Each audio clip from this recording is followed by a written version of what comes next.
Welcome, friends. Let me tell you a story about how love can heal and bring joy. A story that will touch your hearts and restore your belief in the endless opportunities life offers. Enjoy the tale. At Restaurant Pro, a busy sales office in downtown, phones wouldn't stop ringing. Smartly dressed account executives walked around, making deals for kitchen equipment, promising fast delivery and great prices. In his office, Regional Manager Todd was drinking his latte and looking at last quarter's poor performance. "We need to really sell those Comey ovens this month," he said loudly on the phone to his sales director, Mike. "Do whatever it takes, just make it happen." Nearby, a group of gossiping administrative staff stood by the photocopier. "Did you see what Janet wore today?" Tiffany said, looking at Janet, the older cleaner in a plain gray outfit, mopping the cafeteria floor. "That woman must have no life. Probably goes home to 100 cats," she laughed. "I heard she's single and has no kids," Jessica added, sounding secretive. "What a lonely, sad life," they laughed meanly as Janet continued her job silently, unaware of their harsh words. They didn't see the sadness or the past Janet hid as she pushed her cleaning cart, head down. If they had looked closer, maybe they would have noticed the distant look in her tired eyes, a look filled with memories of long ago. Back in rural Indiana, 25 years earlier, the lights went out in a simple farmhouse, causing a young Jenny, only 15, to sigh. Another power cut. Really, she lit a kerosene lamp and hugged her favorite doll. "One day I'll have a big family, lots of kids to love," she told the doll, rocking it gently. 6 boys and 6 girls, and I'll be the best mom ever." Her grandma, Jo, standing in the doorway, laughed softly. 12 kids? Heavens to Betsy," she said, shaking her head. "The way you care for those dolls, you'll likely have a big family." Grandma Jo sat on the bed, a sad look briefly crossing her face. "Keep dreaming those big dreams," she told Jenny warmly. "Your mom and dad would have wanted that for you," Jenny, Grandma Jo said softly.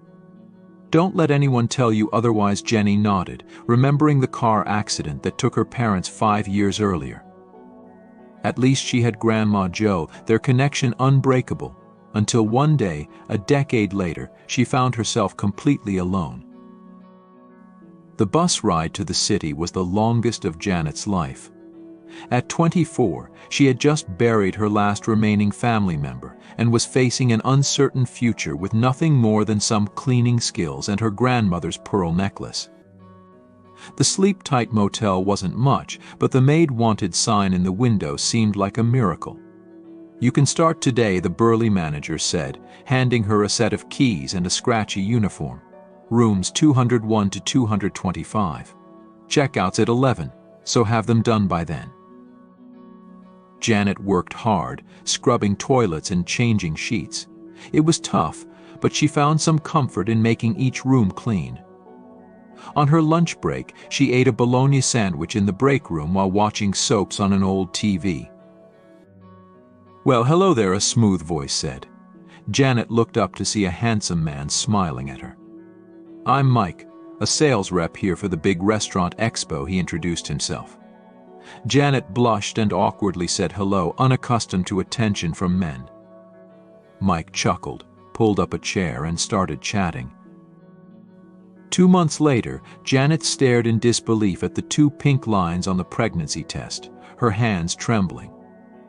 After weeks of nausea and tiredness, she couldn't deny it anymore. She was pregnant with Mike's baby. She wanted to feel happy, but all she felt was fear. How could she raise a child on a maid's salary? Tearfully, she told Mike over the phone. His cold reply shocked her. "Sorry, babe, but I'm not looking to be tied down," he said. "You're a sweet girl, but this isn't for me." "Let's be honest, you didn't think this was going anywhere, did you?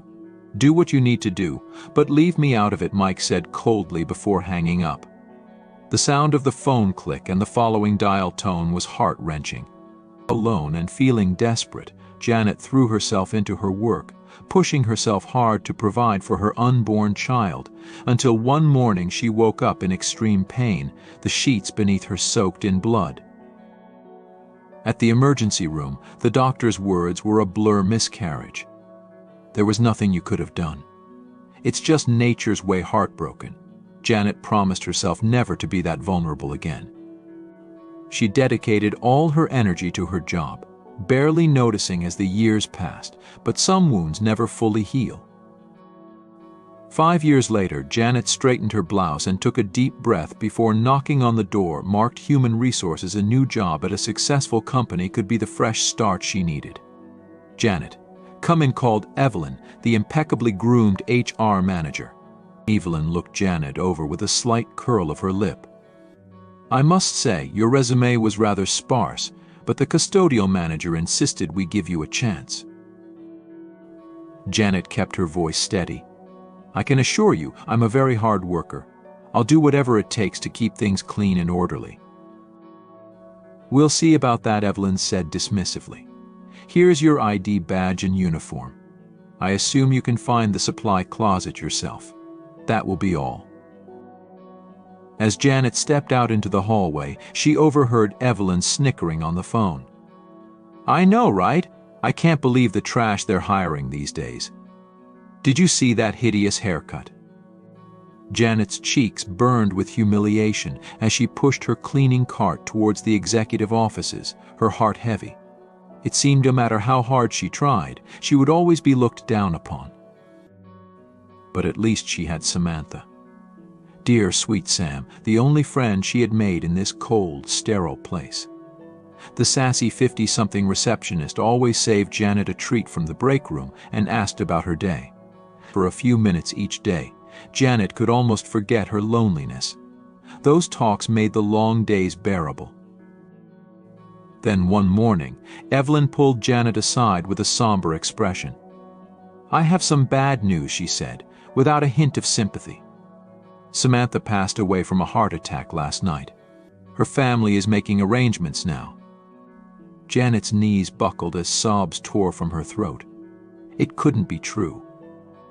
Fate couldn't be so cruel as to take away the one person who cared about her. The pitying looks from co-workers confirmed the awful truth. At night, Janet laid awake staring at the ceiling. The silence of her apartment pressed in on her, childless, friendless, utterly alone. Was this really all life had in store? Grandma Jo's words echoed in her mind, you keep those dreams alive, you hear, but as years of thankless drudgery dragged on, those dreams had never felt further away. The blare of sirens jolted Janet out of her gloomy thoughts. She was walking home from another soul-crushing shift when she saw the flashing lights up ahead. A small crowd had gathered by the riverbank, murmuring in concern. As she drew closer, Janet gasped at the sight of a young boy splashing and flailing in the swift current. Help! I can't swim, he sputtered, his head dipping below the surface. Without a second thought, Janet kicked off her shoes and plunged into the frigid water. Her heart pounded. She hadn't swum in years, but adrenaline propelled her forward until she reached the boy. I've got you, she called, looping an arm around his chest and pulling him close. The current was strong, threatening to drag them both under, but Janet kicked with all her might toward the shore. Just when she thought her lungs would burst, her feet touched the bottom. Summoning her last ounce of strength, she heaved the boy up onto the muddy bank before collapsing beside him, coughing and sputtering. Matthew. Oh, thank God, a man in an expensive suit rushed forward, scooping the shivering boy into his arms. He looked to be in his late 30s, with chiseled features and piercing blue eyes. Son, are you all right? Can you hear me? The boy nodded weakly, clinging to his father. The man turned to Janet with tears in his eyes. You saved him, he choked out. I can't thank you enough. Miss. Janet, she replied, suddenly self-conscious of her bedraggled appearance. I'm just glad he's okay. The man held out a hand. Robert Hansen. I owe you everything.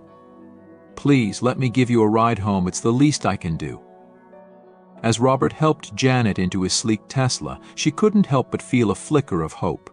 Maybe, just maybe, this was the start of something new. "But I feel a connection to you that I can't ignore," Robert continued, his voice filled with emotion as he knelt before Janet. "Would you give me the honor of being a part of your life, not just today but for all the days to come?" Janet's heart fluttered in her chest, a mix of surprise and excitement overwhelming her as she stared at the small velvet box in Robert's hand.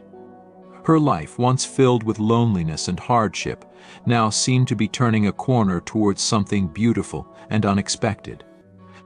The gesture was sudden, yet something deep inside her felt that this was right. "Yes," she whispered, her voice barely audible but her intent clear. Tears of happiness welled in her eyes as Robert slipped the ring onto her finger, a perfect fit. He stood up and pulled her into a warm embrace, both of them smiling broadly. "Thank you, Janet," Robert said, his voice full of gratitude and wonder. "You've not only saved my son's life, but you've also brought new life into mine."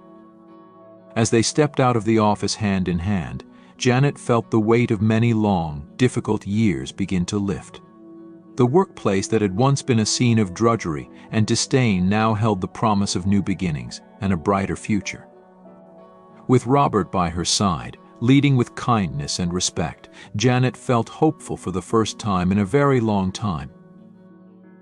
Together they walked back into the conference room, where colleagues who had once looked down on Janet now looked on with curiosity and surprise. Janet held her head high, proud of where she had come from and excited for where she was going.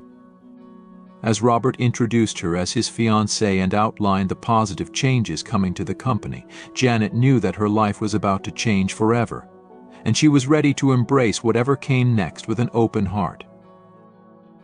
"But nearly losing Maddie made me realize what's truly important. I want to spend every day showing you the love and appreciation you deserve. Janet Larson, will you make me the happiest man alive and be my wife?" Tears streamed down Janet's face as she whispered the words she'd been waiting a lifetime to say yes. 6 months later, the Hanson estate was aglow with twinkling lights and fragrant roses as Janet walked down the aisle on her wedding day. Never in her wildest dreams had she imagined she would find herself here, resplendent in a designer gown, joining her life with a man who cherished her. Robert's eyes shone with love and pride as he slipped the diamond band onto her finger. "I promise to love, honor, and cherish you always," he vowed. "You've brought joy back into my life and shown me what true beauty looks like. With you by my side, I know anything is possible." Janet's heart swelled as she gazed at her new husband and then out at the beaming faces of their friends and family. Matthew grinned up at her from his place as ring-bearer, excitement bubbling over. At the reception, Janet sipped sparkling cider as she watched Robert twirl his mother around the dance floor. She rested a hand on her stomach, still hardly daring to believe the news they'd received last week. After so many years of heartache, her dream of motherhood was finally coming true ×2. The doctor had confirmed she was carrying healthy twins, due just before Christmas. As if reading her thoughts, Robert appeared at her side, drawing her into his arms. "Have I told you how radiant you look, Mrs. Hanson?" he murmured. "You're positively glowing." Janet rested her head on his chest, listening to the steady thrum of his heartbeat. "I just can't believe this is real," she whispered. "I keep waiting to wake up and find out it was all a beautiful dream." Robert tilted her chin up and kissed her tenderly. "Believe it, my love. This is just the beginning of our happily ever after."